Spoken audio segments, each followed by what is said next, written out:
प्रश्न जैव प्रक्रम के अंतर्गत कौन आता है? ए. पोषण, बी. उत्सर्जन, सी. श्वसन, डी. सभी।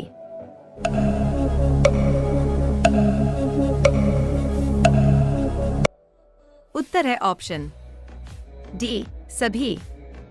ऐसे ही महत्वपूर्ण प्रश्न उत्तर के लिए हमारे चैनल को लाइक करें, सब्सक्राइब करें, कमेंट करें और अपने दोस्तों को भी शेयर करें।